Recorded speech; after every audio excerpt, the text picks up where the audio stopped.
just like a friend from back home. This is your Filipino radio experience in Las Vegas. PHLV Radio. PHLV Radio.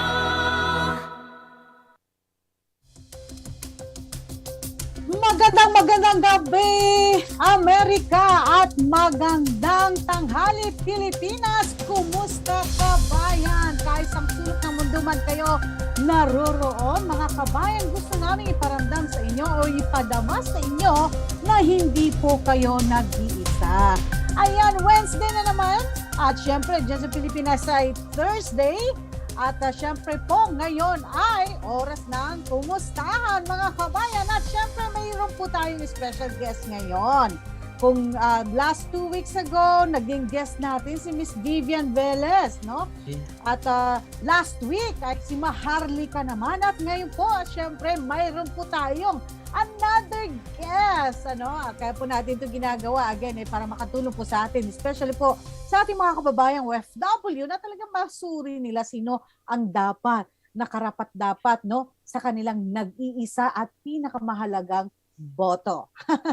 So, kikilalanin po natin ang mga ating mga presidential sa pamamagitan naman ng mga malalapit sa kanila o yung mga mga talagang loyalist supporters nila. Yes. Katulad ni Maharlika at ni Miss Vivian Velez at yung mga nakakakilala talaga sa kanila. So, yan po isa-isa sa paraan para talagang masuri natin yung mga character at personalities po ng ating mga aspirant presidential polls. So, ngayon po mga kaibigan, syempre, hindi kumpleto ang ating programa kung hindi natin kasama ang ating katandem, ang gwapo na concert king of Oregon, na? At most outstanding performer of the year. At the same time, ito po ay yung mga fan po niya, dito po sa programa natin, ang talagang nagbansag sa kanya, simpatiko. Talagang may lambing sa dulo Oo, siyempre.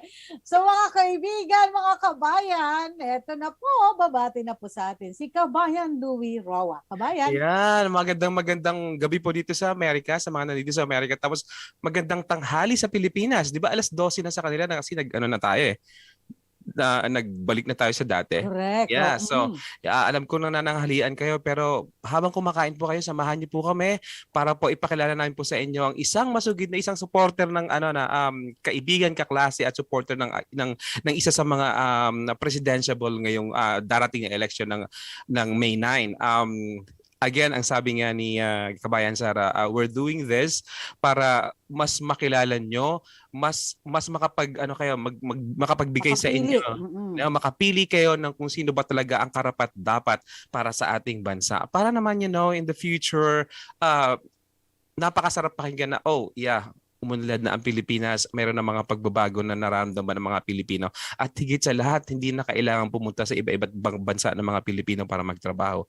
Doon na lang sila sa Pilipinas para makasama yung kanya-kanyang pamilya. Ayan, wag muna tayo maging emotional ngayon mga kabayan. Kabayan Sara, nagpipindot ka na naman dyan. Multitasking ka naman. Multitasking tayo. Kailangan. So, yung mga correspondents ba natin ngayong gabi, sasamahan ba tayo mamaya?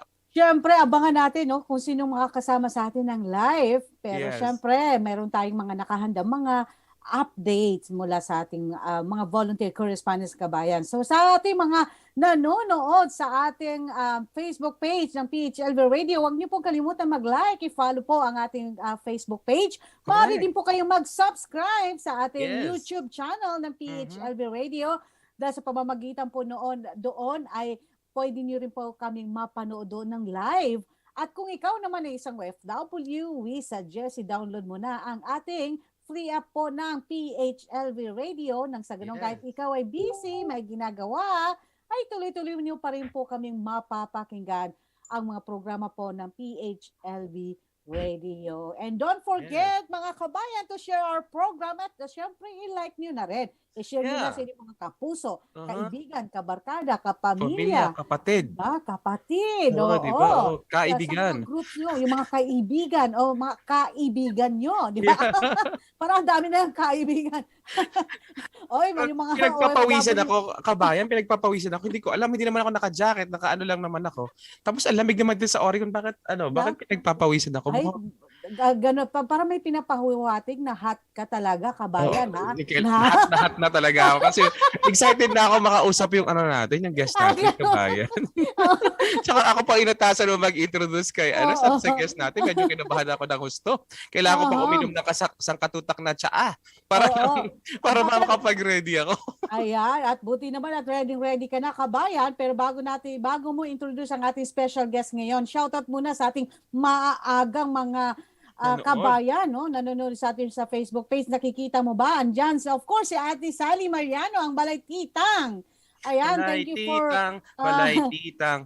Thank you for watching ng Houston, Texas. Ayan. And of course, yung ating kaibigan, ang ganda din ng mga kanta nito. May bago na naman may bago siya, Crazy Love. Si Sheila Kunishigi. Ayan. Crazy Hello, Love. sis. Thank you for watching. At si Jen Roa, ito yung kapatid mo to, di ba? Pamangkin ko. Ayan. Isa sa mga pinakamaganda kong pamangkin. Sayang. Kailangan niyang tumalikod para sabihin ko siyang maganda.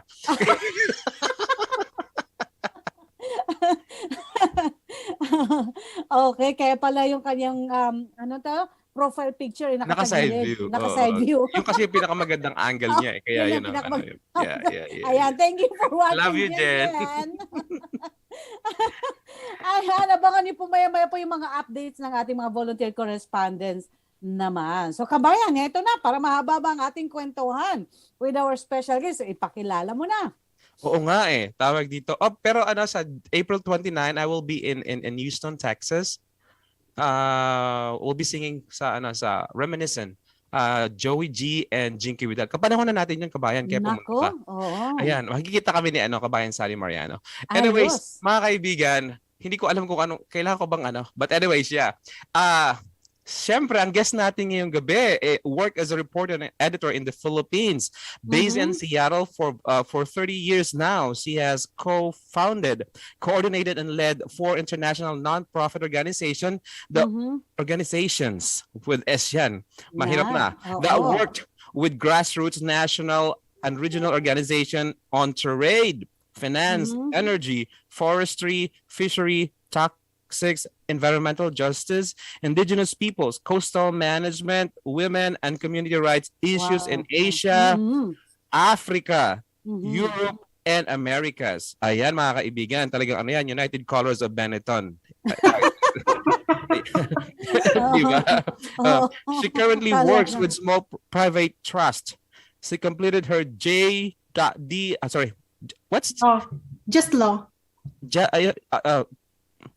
In law and bachelor's degree in communications, major in journalism at the University of the Philippines.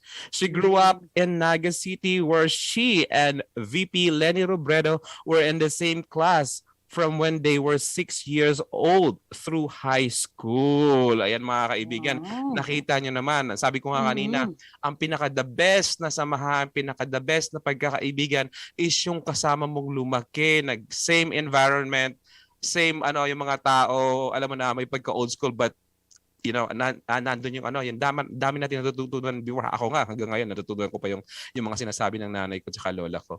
Kaya mga kaibigan, without further ado, papakilala po natin Binibining Isabel De La Torre. O, di ba social ang pangalan niya, kabayan? Oo nga.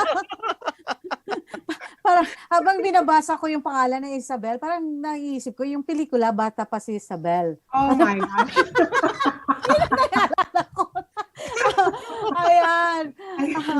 Ayan, Ma'am Isabel, welcome to Kumusta Kabayan. Kumusta po kayo? Maraming salamat. Thanks for having me here. Of course po. Kamusta naman ang isang Isabel De La Torre? Usually ang sagot ko dyan, ma-beauty. Alam mo, attorney, ganyan din ang sagot ko pag may nagtatanong sa akin, kumusta ka na? Sabi ko, ma-beauty. Eto, healthy na.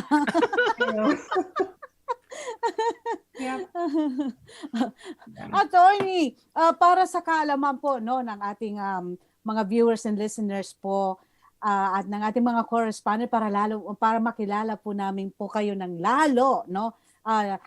Pwede po bang magpakilala po kayo, Ma'am Isabel? Anong aspeto?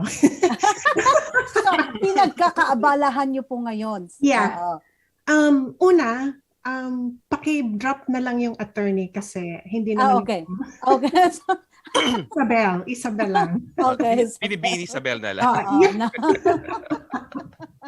Okay, Ma'am. Ayun. Salamat. Anong pinagkakaabalahan ko? So I worked on environmental issues and I help manage some really small private trusts. Pero since November, late October, since then, hindi ako mapakali. Hindi ako makatulog. Dahil sa mga nangyayari sa Pilipinas. And so, nung una, sige, kausap ako sa mga kaklase, sa mga kaibigan, kung ano nangyayari. And sabi ko, sige, I'll contribute what I can to help with the campaign. Like I said,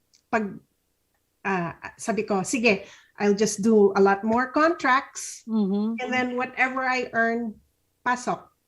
Ibibigay ko sa campaign ni VP Lenny for president and Senator Kiko. But every night, yun, parang ang ano sa akin is, nagawa ko ba lahat? This is a very critical election in our time, in our lives. And yun, I wake up at night literally. So I said, by late October, sabi ko, pabayaan na muna yan. I'll draw on my savings. I'll help with the campaign. And so, yan ang pinagkakaabalahan ko for the past months. Wow. Yeah. And from here, I did quite a bit of research kung ano yung pinakamaganda, talking to people. And being here, being in the US, I decided and I determined na ang pinakamaganda is to ask for help, ask for gifts and donations for the campaign. And so that's what I've been doing to help the people who are doing the real vote campaigning on the ground because they need it. Nabanggit niyo po no na kilala niyo po since kinder pa lang kayo or grade school. Ay magkaklase na talaga kayo ni VP Lenny no. And since you've been friends and even sa UP naging magkaklase kayo. So paano po yung personality, paano po yung pagkakakilala niyo po kay VP Lenny po at ganun ka intact yung friendship niyo po? Yeah. First thing, because yung sa school namin, you know, when you grow up when you go to the same school day in, day out, from when you're 6 years old all the way to being like 16, malaki talaga yung bond and na nakikreate. And we've kept in touch with each other. Lahat yan, yung buong batch. And so, we're friends. Kumbaga, by the time na 12 years old kayo, alam mo na yung pangalan, middle name, buong name ng bawat isa. Because, you know, of all the roll calls and all that. At alam mo na kung ano yung mga paborito ng bawat isa halos. Alam mo kung anong kinain niya nung lunch. Mga ganon. So parang alam mo ba yung in and out? Parang tawag dito. Sabi in short talaga kilala mo na si VP Lenny mula pa nung bata pa. Pero sumagi ba sa isip mo, sa isip niyong dalawa or lalo na si VP Lenny na magiging politician? I mean, of course, hindi natin alam yung napangasawa niya yung late husband niya, napapasok siya sa politika? Not at all. No. And that's not to say that she doesn't have the leadership qualities. Alam mo yan?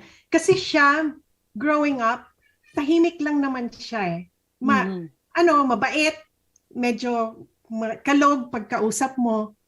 Pero in a class, between the two of us, ako yung maingay. Yung ganon. And maingay yung batch namin, maingay yung classmates ko, most of us. Pero hindi siya yung tipong, hindi mo maririnig yung boses niya na, like, sasabihin, keep quiet! Dati nun, sa school, di ba, pag maingay ka, hindi siya yon. Kami pa. So, kumbaga, looking back, ano siya, kung may mga well-behaved girls, we went to an all-girls school, at sino yung mga naughty girls, nandun siya, hands down sa well-behaved girls. Yung ganon. And, so, she was not even from, like, especially high school, nag-emerge na yung strong characters ng bawat isa, no? She was not one who would seek out a position. But given certain responsibilities, she would accept it. Ganun siya. So, and that has been the theme for her na nakita ko. That has been the strong theme in her life. Bilang kaibigan po si VP Lenny, ano pong yung quality po niya na talagang nagustuhan niyo po sa kanya? Honest. Ano siya? Walang kieme. She's a straight talker. She's not heavy-handed. Alam mo yon, yung hindi yung sinasabi sa atin na ang lakas naman ng ano mo. Ang bagsag mo, yung ganon. Hindi siya ganon. But she's a strong person. Yung kumbaga, hindi niya kailangang ipangalanda ka na, oy, malakas ako. Yung ganon. Hindi. Malalaman mo na lang. Na siya. Nung pong pumasok siya sa politika, especially po yung national na po as a vice president po, anong naging reaction nyo? Nag-alala ba kayo or katulad ng mga iba na very confident na kaya niya? Oo, kaya niya. Alam mo knowing yung klaseng politika sa atin na talagang matindi, di ba? Yeah. It was let's just say hindi lang sa national kasi from local, 'di ba? Naging congresswoman siya nung 2012, 2013 actually. Yes. And mind you, let me just backtrack a little bit. I am aktivista ako. I'm not the type who would condone, alam mo yon, dynasties or anything like that. Yeah. Or I'm not the type who would jump into conclusion that just because somebody's husband is a good leader, it doesn't necessarily follow that the wife would be. But alam mo yon, having known her, alam mo yon, I found myself nung mag-third term si Jess as mayor, I found myself sending, I was here of course, no? I found myself sending her an email nung time na yon. anything? Are you gonna blah, blah, blah, run for mayor? Ano ko, hindi ako sinagot. Yung ganon. I mean, and that is because she's not the type na ganon. Alam mo, and she didn't. Alam mo yun? No, she didn't run for mayor. Pero nung nagkaroon ng clamor for her to run as congresswoman sa district namin, I was there, and I was like, you're the best person to beat the Villafuertes. Yung and so I found myself, bakasyon ko yun, pumupunta ako sa kung saan-saang purok. Yeah. Asking people, because during this time, the Villafuertes were a dynasty. Yeah, a dynasty sa Bicol. And so, yun, kakalabanin mo yun, but it's like, we have to do it. We just need to break this. And so what do we, I talk to people, yung ganon, sabi nila, sige, oo. And then, yeah, alam niyo, barangay kapitan ako. So, sasabihin ng isa, natural na dapat doon kami sa incumbent. Pero kilala ho namin yung pamilya. Kilala ho namin si Ma'am Lenny. So, punta na lang siya dito. Yung ganong level. So, yung text ako, yung ganito, ito yung may tindahan ng ganito. Si Aling ganito, yan yun. Yun. And then she won. I mean, hindi, alam mo yun, same thing with running for vice president. 1% to boom, winning. Yeah. Knowing her po, no, Isabel, I saw yung interview niya nung siya po ay vice, last year ba yun? Interview niya na tinanong siya kung may plano siya maging to run for president, sagot niya hindi, no? But knowing her po is bakit kaya nagbago yung kanyang desisyon o yung plano? Alam mo, kasi maraming nagsasabi po na parang may nagtutulak lang sa kanya, gano'n. No, so knowing her po, ano po kaya ang pinaka main reason? Hindi mo yan matutulak as a person, si Ma'am Lenny. Hindi mo yan, si VP Lenny. Hindi, if she doesn't want to do something, she won't. Yung, malakas yung pagkatao niya. She has her own decisions. She makes her own decisions. She considers everything, all aspects when she makes a decision. I think ang pinaka matunog, what made her decide to run as yung dictatorship, yung corruption. And if you must remember, even before, I mean, late din siya nag-announce ng candidacy niya, di ba? Because she was trying to unite the opposition. She was checking who could unite the opposition, who was the best. Yung ganon. And ganon siya. Honestly, and in all honesty, she would, if somebody came up to say, well, you unite ko to, matino, ganon, she would have supported that person wholeheartedly. And we are the generations that oppose the dictatorship. That's another running theme that I see.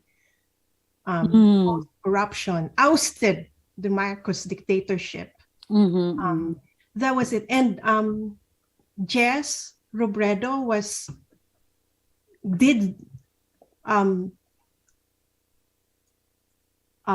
built a small city up from what the ruins of the dictatorship. And so all that, sa tingin ko talagang yung preserving, it's out of love that she's running, out of love of country, out of love of the legacy of her husband, preserving that. Parang sabi nga, sayang naman yung pinaglaban, sayang naman yung life work ni Jess kung itong anak ng diktador babalik. Parang ano kasi yan, di ba? Naalala mo yung istorya ni Ninoy Aquino? He was assassinated and then Cory ran for president. So alam na natin mga Pilipino, masyado tayong maawain sa mga, because of the media also, parang pinapakita na kawawa naman to or something like that. Yung parang ano tawag doon, sympathy. Nagkaroon ng sympathy ang mga tao, good mandidato si Cory nanalo, di ba? And then, of course, sinabi mo kanina, I was like listening to what you're saying na hindi necessarily kung naging okay si Jessie as a politician, it doesn't necessarily mean na si Lenny magiging okay na politician. So, ganoon din parang naisip ko, sabi ko, bakit hindi pwedeng mangyari rin yan kay Marcos at kay Bongbong? So si Marcos has been tagged as a dictator. Yung anak ba niya magiging diktador din? Hindi ba pwedeng hindi baka iba naman yung way ni Bongbong sa pagpapatakbo ng bansa. Do we have to really ikon yung mga tao na ay diktador yan. Diktador ang tatay niyan, diktador yan. Di ba parang ano naman hindi pantay, hindi balanse. But what has he proved? What look at his record. The best indication for me of what a person will do is what that person is doing at present and what that person has done in the past. Klarong-klaro naman kung ikukumpara mo kung sino ang may record ng serbisyo. 'Di ba? Ito, hindi man siya politika, nasa posisyon ng politics. Hindi man siya government official noon, nasa non-profit na siya. Ina-advocate niya na yung mga kababaihan, yung mga nasa sektor na walang karapatan or hindi kinakilala ang kanilang karapatan. Yung mga nasa laylayan, ika nga. Ano naman ang ginawa nung isa? I mean, and are we really in our country going to rely on somebody without record? Are we going to gamble that away? Na parang, sige, baka naman. What's the better decision? It is super clear. It is really super clear. Yung walang record o yung matino ang record, malinis, decente. I mean, even the father of Junior said, ay, tamad to eh.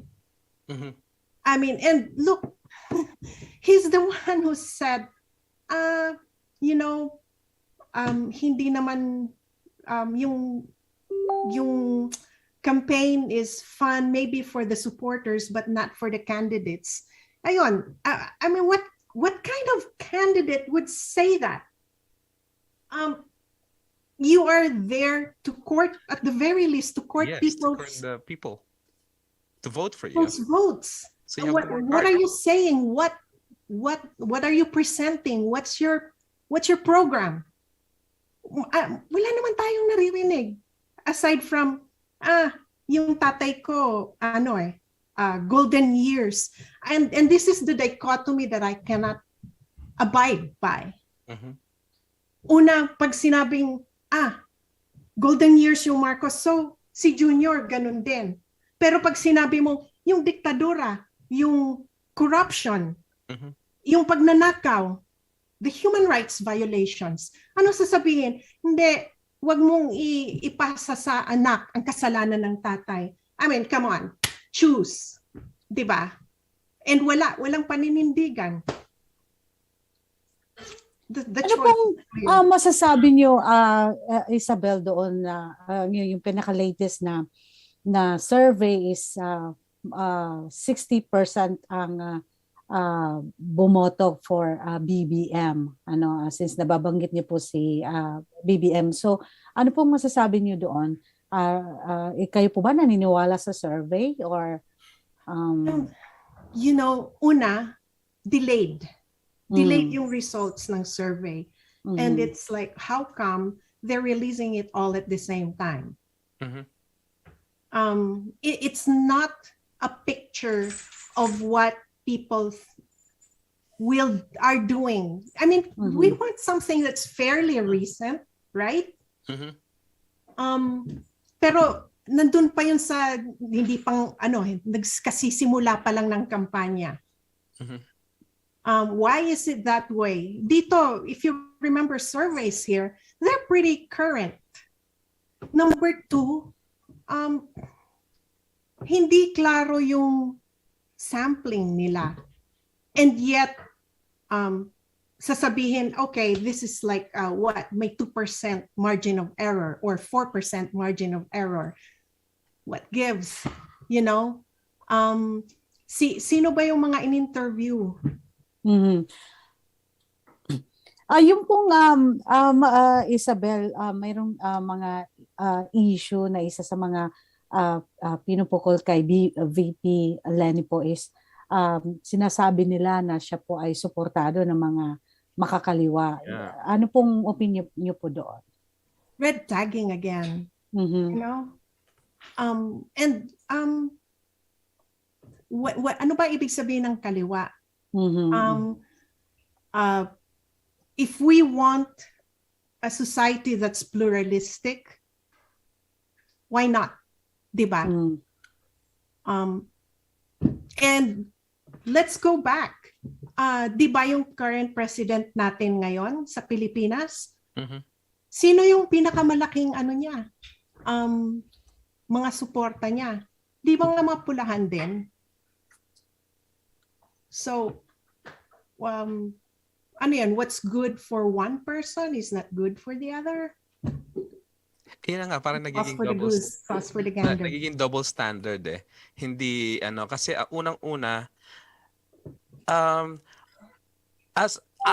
sana kasi very yung politics sa atin talaga, usong-uso talaga yung siraan. Why don't they concentrate doon sa kung ano yung magagawa ng kandidato sa bansa? Hindi yung mga, oy, ano yan, mandarambong yan, o magnanakaw yan, o ano yan, tawag dito, walang alam yan, bobo yan, or something like that. So, bakit ganun? Why don't we move on and change the face of politics in the Philippines? Why we keep facing the same thing over and over again? Ang tanda-tanda na natin, ganun pa rin. At sinabi nito, after Marcos, Cory Aquino, may nararamdaman ba tayong pagbabago? Di ba lalo lang dumami ang mga OFW nag-alisan sa Pilipinas para magtrabaho sa ibang bansa? Nagmura ba mga bilihin? Sumunod si Noynoy. This is just my observation. No, you can Go ahead. quote me on this one. Wala rin, ganun pa rin ang nangyari. Di ba? So, ang mga tao siguro is hindi ko alam kung ang mga tao is tired of having the same people in the government. Nakita mo ngayon 2006 I left the Philippines 2006. I still see the same politicians in the Senate, in the Congress, even yung mga mga heads ng mga departments, the same people. Ano ba nang ginawa nila? May pagbabago ba? Wala rin, di ba? So, do you think BP Lenny can do something about that para naman malinis yung natin? Most definitely. Kasi alam mo,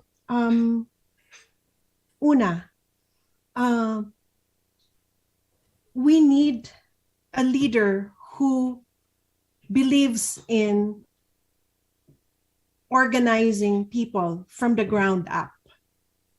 Yung ina-advocate niya talaga yung mga nasa laylayan.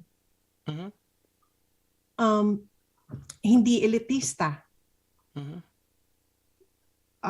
And that will permeate through yung ganong, these are not just statements. These are policy that will permeate through practice. She knows her economics. Her priorities are good. They're set for for helping those who need it the most. Mhm. Alam mo yon, and she will set an example of clean governance, good governance. Na sino ba yung may highest rating sa audit? Diba? Siya. And she's not the type na hihingi ng pabor o ng special treatment.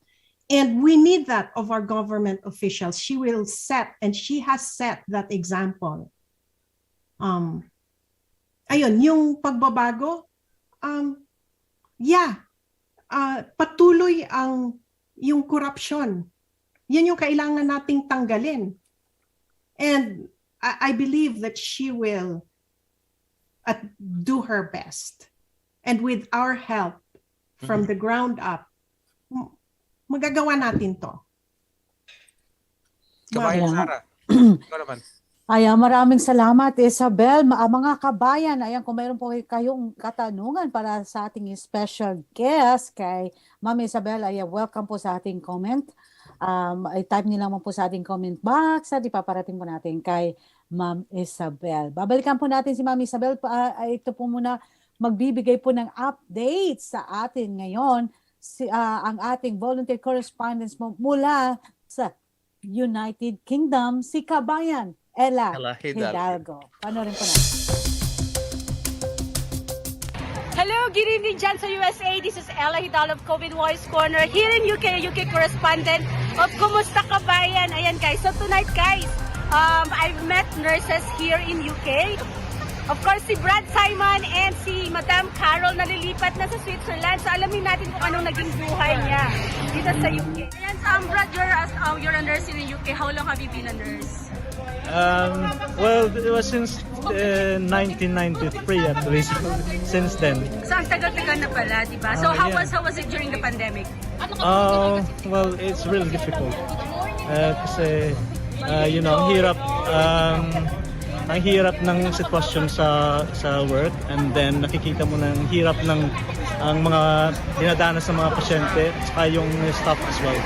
So it was really difficult. But and right now, anong situation ngayon sa hospital? at the moment, ease na siya, maluwag na siya, at saka okay na.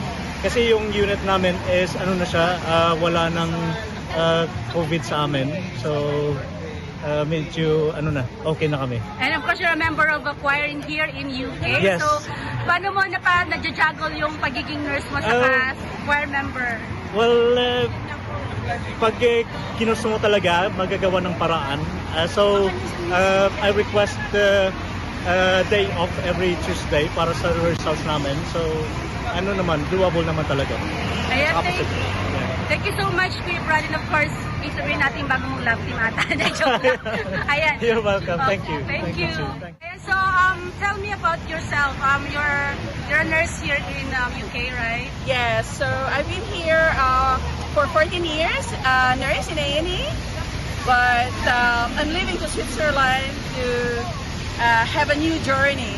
Yeah. Why did you decide to leave UK? for Switzerland? Yeah. I think 14 years being a nurse in the UK is enough. So I just want to gain more other experience and different. So I'll just go back to speak German again, because I was trained in Germany, and then now I'm actually in the UK for 14 years. So I just want to experience how to work in other countries like Switzerland, which I never been before. New environment, new people, new language, new cultures and everything. So I just love Switzerland. And what are your preparations in going to Switzerland to work as a nurse? Preparation, really, I wasn't prepared because this is a spontaneous decision. It's just I just want to see this country, because when I went to holiday, I just felt in love with the country. Because I just love the nature, and I think London is too city, and who knows, I would love to stay there for good. Thank you so much for your time, Carol, and all the best. Thank you! Annyeong. Guys, Interview natin yung dalawang nurses dito sa UK. Yung isa, of course, pupunta ng Switzerland to have to experience another kind of life. So, don't forget to subscribe, guys, sa Ella Hidalgo TV and support Kumusta Kabayan dyan sa USA. Once again, this is Ella Hidalgo of COVID Wars Corner here in London, UK. Bye. God bless. Ayan mga kabayan, si Kabayan Ella Hidalgo, siya po ang ating volunteer correspondent mula po sa United Kingdom. Alam niyo po, Parang saya-saya, no? Aha. Parang saya-saya doon palagi. Correct, kaya nga eh. At we are so blessed po dito sa Kumusta Kabayan dahil ang ating mga volunteer correspondent, bagamat sila po busy dahil sa po sila mga OFW din, ano? Pero they always do their best na makapag-update sa atin. Yeah. At kabayan, bago natin balikan si Isabel, may mga shoutout ka ba dyan? Meron. Hello kay Pastoral Lenny Social, Lance McGrace, Judith De Leon, hello. Adrian Don Music, Sally Mariana, of course watching from Texas, Olan Bashal, and Filipina Nero Sibayan Ortiz. We are solid BBM supporters. And Lance Madet McGrace, makikita din natin kung sino ang dedicated public servant to BBM and VP Lenny. And sabi ni, again, Filipina Nero Sibayan Ortiz, correct. Dapat walang siraan. Talk about their plataforma. Ang sabi naman ni kapatid Sally Mariano, ang saya-saya lang. Dapat talaga may masaya lang. Pero sa mga pinag-uusapan natin ngayon, may time na magiging masaya tayo, may time na magiging seryoso tayo kasi kailangan nating mag-isip para makapili tayo kung sino talaga ang karapat-dapat na maging presidente ng Pilipinas na hindi lang makakatulong sa mga tao sa Pilipinas kundi yung mga lalo na rin sa mga tao sa ibang bansa, mga Pilipino sa ibang bansa. Nagugustuhan ko yung yung smile mo, Kabayan Sara. Baka may gusto kong sabihin na hindi mo masabi. Sabihin mo na nga. Tinitingnan ko yung mga comments kaya napapangiti ako, no. Thank you so much sa ating mga kabayan, ang ating mga viewers sa Facebook page, ano, at sa kanilang mga yung mga comments, we appreciate po, no. Again, kung may katanungan din po kayo, please wag ko kayong mahiya, mag-comment na po. At kung may libre mga po yan, pa-shoutout libre. po Walang kayo. bayad dyan. Libre po, walang bayad. Ayan kay Lance, Lance M. Gray, sabi niya, watching Ate Bembem, sabi niya. Oh, wow. Thank you. Kapatid, ano ba ito? Kapatid mo or? Pinsan ko. Pinsan mo. Ayan, thank you for watching. Si Celia, sabi niya manonood daw siya sa hindi naman siya na Celia Ferrer, shout out.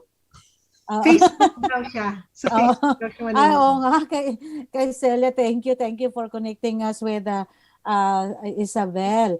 Sabi ni Judith Dilio, no, thank you po sir sa pag-shout out. Ayan. Yeah. Zubi Abdul Salam, Mama Langkas. Langkas. Hello po Sir Louie, Ma'am Sarah, watching from Oman. Ayan, maraming salamat sa mga kababayan natin dyan sa Oman. Yeah, PSLTV. Ayan, God bless you po and thank you for watching Zubi. Ayan. Assalamu alaikum. Yes, si Celia Ferrer nandiyan daw siya. She's listening and I'm here. Sabi niya. O nga, hello Celia, thank you. Next time ikaw naman. Nagluluto yan. Anong niluluto mo? Ay, magaling magluto yan si Celia. Magaling magluto. Pero hindi ko pa natitikman. Kaya, Celia, ano may specialty mo? Ayan, sabi ni Ate Sally, dive, lungkot-lungkot naman. Huwag daw siya sa lungkot-lungkot naman. Lungkot-lungkot. Mga kabayan, ayan, kasama po natin ang ating special guest ngayong araw na ito, si Isabel De La Torre. Isa po sa kababata, kaklase, at supporter po ni VP Lenny. Ayan. Kaya po natin inimbitahan ng iba't ibang mga taga-suporta po ng ating mga presidentiables para po makilala po natin sa pamamagitan naman ng mga kaibigan, mga loyalists nila, 'di ba? Katulad ni Ma'am Isabel. So Ma'am Isabel, balik po tayo doon nung kayo po ay magkaklase ni VP Lenny po, no? Siya na ano niyo po ba, kung nalaman niyo po ba, para kunting kilig naman, ano, yung kanyang, kung sino yung, Crush niya? sinasabi niya kung sino yung crush niya, napapag-usapan niyo, di ba? Mayroon, di ba, kasi, tulad nga nung kwento niyo, siya mahinhin, tahimik, hindi siya talaga, may nakukwento o napapag-usapan niyo po ba? Lalo na po nung ka-teenager pa kayo, di ba? Yeah, oo. Diyos ko naman. High school life. Oo. High school life.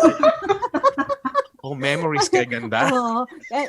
Kahit hindi niyo na po banggitin yung full name. Kasi Tago na lang natin siya sa pangalang ewan ko. Baka naman nahimik na yung tao, no? Pero napapagkwentuhan niyo po, parang ganon, o nagkukwento siya sa inyo, no? Parang typical na kasi like kami ng mga kaibigan ko, ganon. Siyempre naman. Yung mga crush namin, yung mga Marami alam na ganon, sekreto di ba? to si Isabel. Oo.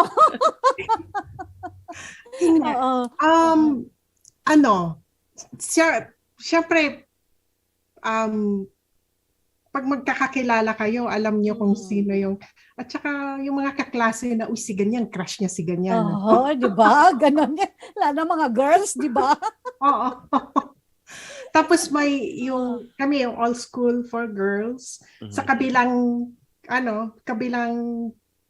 street, daan, nandun yun naman yung all school for boys, yung Ateneo. Ayun. So, tinginan. So, taga-Ateneo ba? Oo. Hanggang tingin ka na lang. Pero, high school, walang panay. Binibiro namin siya noon kasi alam mo yung telebabad noon. Yung chikahan, ganon. Binibiro namin siya dun sa kapitbahay niya. Kasi palagi silang nagdadaldalan. Sipin mo, alam namin, wala. Ayun, yung biroan na, love thy neighbor. Pero hindi, talagang magkaibigan lang. Ganon. Mas pa siya noon sa yung manood ng sine, yung ganon. And idol niya si Sharon Cuneta. Wow. Mamay, mapakanta tayong mamay ng Sana'y Wala ng Wakas, kabayan. Sana'y wala ng Kantahin mo pulgas. nga, kabayan. Ang pag-ibig na wagas. Anyways, may comment dito si Cornel Bonco. Okay. Lenny is a good manager, but we need a leader that can unite the nation. She failed to even unite the opposition. How can she unite the nation? That's a good question. Ano pong masasabi niyo doon, Ma'am Isabel? She is a person who preaches and practices love. Alam mo yon. And to be fair, I mean, she is a leader. No question, no doubt. And a leader, to be a good leader, you must first be a good person. And that, I will go to battle with that for her. And I think the question has to be fair and in context. Kasi, like, ano ba yung opposition? Sino ba yung mga kinausap niya na mag-unite?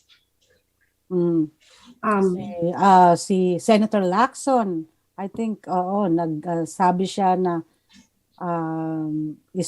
Mayor Isko Moreno. Exactly. And Senator Manny Pacquiao. Senator Manny, yes. And where are they now? They're all running for president. Kasi may kanya-kanya silang may kanya-kanya silang pangarap. Diba? Yeah. Let them dream, but let not their position be taken against the person of VP Lenny. Ayan.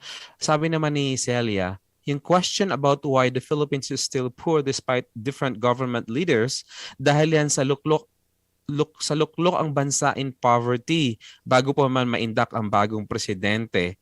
Ang crucial na tanong, which leadership improved the economy and invested into the country, and which leaderships had so much debt incurred supposedly for the country pero pansarili ang pakikinabang?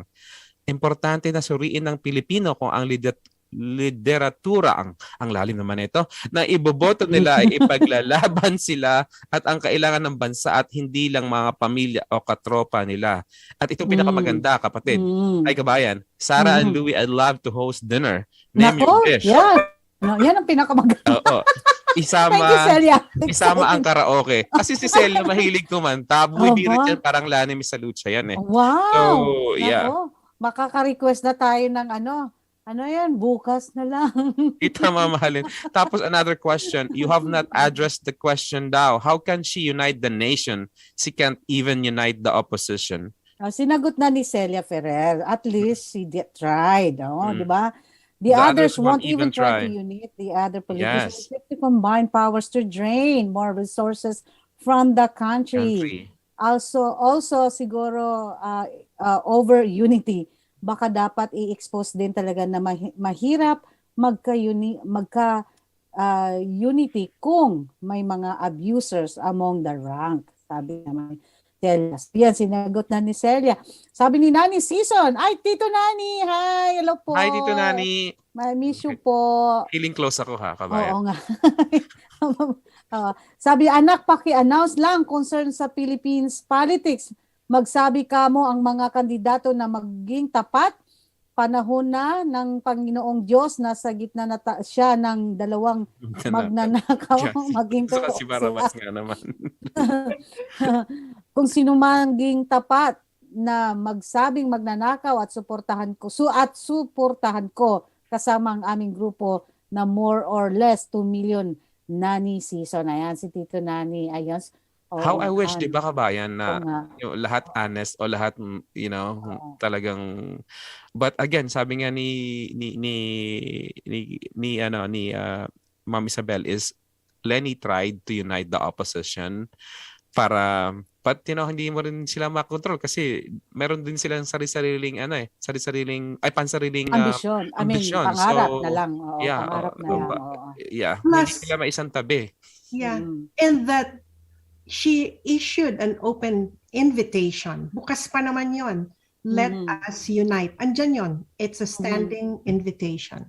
Yung po bang pag-try niya to unite the opposition is para sa kanya ang susuporta o parang pag-usapan nila kung sino yung pinaka sa kanila na pwedeng maging representative ng opposition? Ganon. Exactly. Para maging viable na liderato.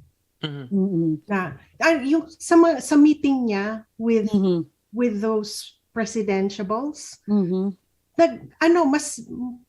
mas sinop yung usapan na ano yung programa, ano yung para sa bansa.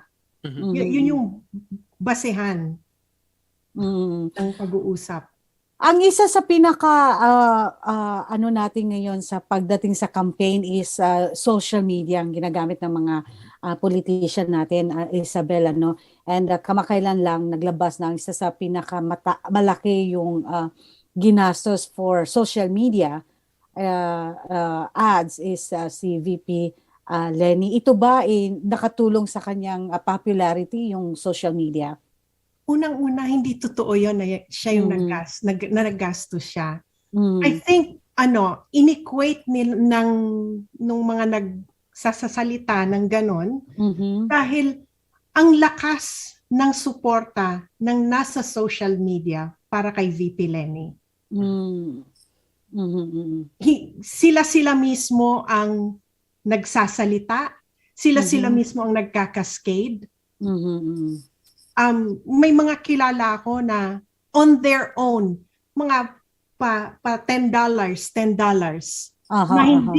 hindi parte ng kampanya, pero sila ang nag-aano ng paminsan-minsan bumibili ng $10, $2, mga ganun na advertisement. Yes. But not the campaign. Masyadong mahal. Ayan. Sabi ni, basahin ko lang ito, sabi ni Colonel Bongko, sabi niya, her trust ratings continue to slide. Less Filipinos trust her. Sabi naman ni Donna Bell, paano nasabi ni Madam Lenny na kaya niyang i-lead ang bansa, samantalang nung VP siya, wala siyang ginawa kundi kundinahin ang presidente. At paano masasabing hindi siya magiging puppet ng mga mayayaman? Ang ganda ng tanong mo, Donna Bell, ano? Sabi naman ni Colonel Bongko, all of the candidates try to unite the country. Trying is simply not enough. Leadership is influence. If you cannot influence, leadership is simply absent.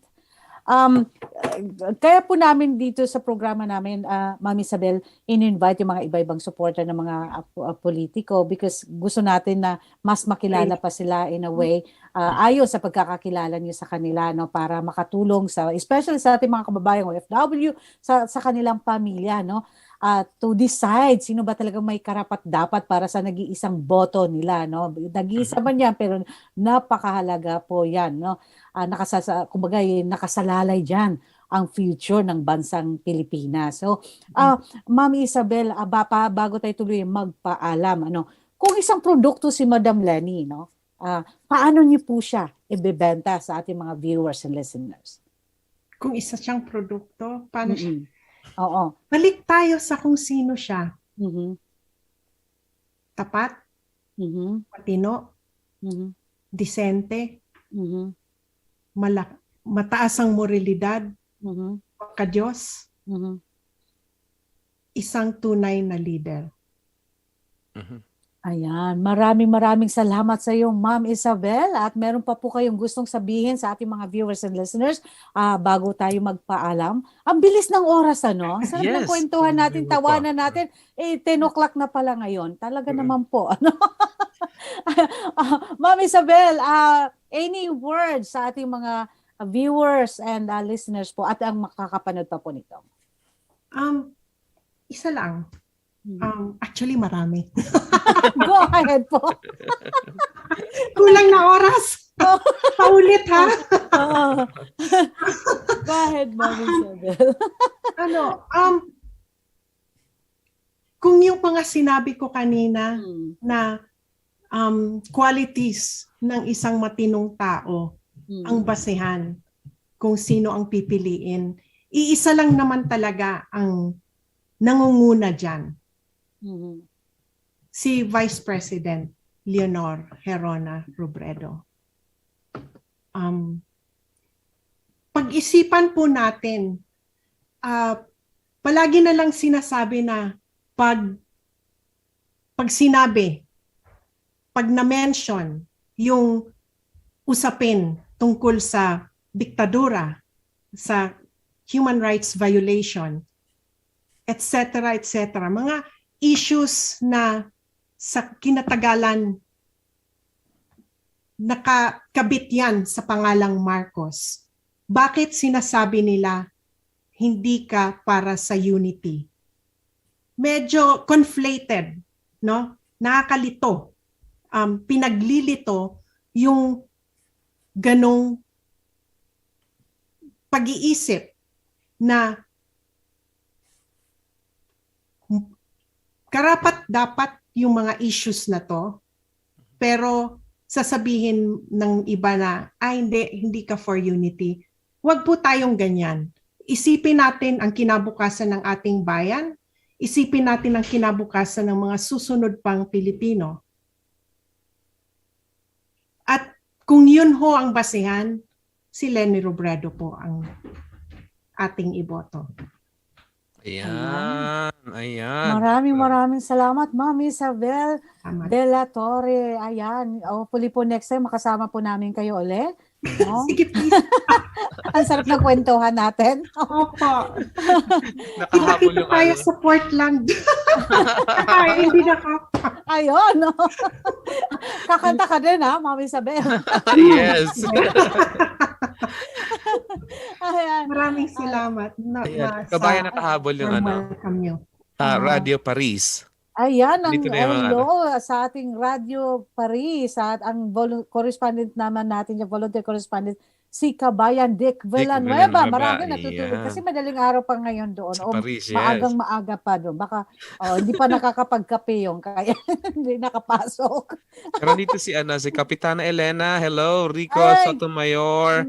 Jen Lee Kapitana, thank Asis you. ng Cyprus. Yes, Hello pasukin sa na mga natin yan. kababayan natin sa Cyprus. Maraming salamat for your support. Ayan. Sabi ni Corner Bonko, social media is in a conspiracy with Lenny. Oh, okay. Suppose fact checkers are now trying to control the narrative. Ayan. Wala naman siguro yan, Corner. Pwede mag-comment? Oo. Yeah, go ahead. Yeah, kasi palagi na lang gano'n na, hi, Mr. Bongo. No, alam mo yun, bago pa nagsimula yung kampanya, ang lakas-lakas naman ng mga trolls nung kabila, di ba? Tapos, nung nakita natin na hindi naman effective yun, nawawala sila, no? Tapos ngayon, the message of hope for our country from the Lenny camp is there. It's palpable. People feel it. And why call it what? Conspiracy? If that is conspiracy, please, I'm in. A lot of people are in. Sige, mag-conspire tayo for the good of our country. Ayan, Yeah. thank you. Mami Salamat. Ayan, Kapitana Elena, maraming salamat sa iyo. Si LV Daniel, thank you sis for watching. Rico, thank you so much. Jen Lee Asis, thank you for watching. Ayan, mga kaibigan. At si Kapitana Elena watching from Valenzuela City. Thank you po. Yes. Si Ma'am Celia Ferrer, sabi niya, we are the leaders we are waiting for. Ayan. We all need to do our part to live a life of Correct. honesty, excellence, and fairness. Piliin natin ang presidente who reflects our values and will practice these values with us. Yan ang magiging solusyon sa kahirapan, ang pagtanggal sa sakit ng korupsyon in each one of us. Yeah. Sabi I'm naman voting ni for the Nico na, best. I'm voting for Ernie Abela. Sino si Ayan. Ernie Abela, kabayan? Yung isang presidensya po. Principal, yeah. Okay. Okay. Sabi naman ni Go, Donabel, go, ang tagal go. kong absent. Ang tagal kong absent. Hi, kabayan. Hello, Mom. Hello, thanks for watching. Oo, Kahit oo. mahina yung dyan, yung signal. Hi, Mom. Ayan, si Ma'am Mina. Oo nga eh. Yeah. Thank you Wala for kasing watching. pang-load yan eh. Wala. Kaya, Padala mo na kasi. Gcash mo na. walang alam. Wave. Walang pera. Wala pang kita. Si Celia, sa Ma'am Celia, sabi niya, thanks Sarah and Louis for presenting different candidates supporting impartiality, truth, and power to your work. Amen. Thank you po and see you soon. See you soon. Yung karaoke natin with Ma'am Isabel. Thank you. Ayan po. Maraming salamat po. Last na lang, Ma'am, bago word of encouragement si Kabayan Louie. Ma'am Isabel, Yeah. kung God willing na si si Vice President Lenny po ang manalo bilang Pangulo, kayo po ba ay at inalokan niya ng posisyon Oh my sa God. gobyerno? Kayo po ba ay handa, no, na paglingkuran din ng ating mga kababayan? Handang-handa po. In whatever capacity po. Ayan. May position man o wala, handa po. Wow, thank you so much po, Ma'am Isabel. Thank you po. Ayan, maraming salamat po sa oras na pinagkaloob niyo sa amin. Kabayan Louie, word of encouragement sa ating mga viewers and listeners at sa iyong mga fans. Yeah. Anyways, maraming salamat po ulit sa nanood ng shows namin ni Jaya and Louie Love in Portland. Thank you so much po lahat. And sabi nga ni Celia, kung sino man ang manalong presidente, hindi siya lang dapat suportahan natin. Tayo ay sumuporta sa kung sino man ang mananalo kahit hindi pa natin kapartido. Kasi kung halimbawa maging matagumpay siya, tagumpay yan ng buong bansang Pilipinas. Kaya dapat suportahan natin. And higit po sa lahat, alam naman po natin, kakaiba na po ang mundo ngayon. Kaya kung sino po ang mga mahal nyo, hindi pa po huli para sabihin ng mahal niyo siya. Patawarin niyo yung mga dapat yung patawarin. At wag naman po kayong magkawatak-watak ng dahil sa politika. Alalahanin niyo po, kinabukasan pagkatapos ng eleksyon, kayo rin na magkikita, kayo pa rin magkakausap. So, yeah, walang ganon. Dapat united tayo lahat. Ayan, United Colors of Benetton nga eh. Ibalik ang United Colors of Benetton. Amen. Thank you, kabayan. Ayan, hello kay Kuya Angelo Mariano. Thank you for watching from Houston, Texas. Sabi Hello, ni Kuya. Ate Sally, action is better than words. Parang faith without action is dead. Correct. Correct. Ayan ako dyan, Ate Sally. Sabi ni Donabel, hello, Sister Lenny Quasito Busha. Sabi ni Greg Mariano, hi Isabel, good to see you and hear you, Greg Mariano Jr. Thank you for watching, Greg. Ayan.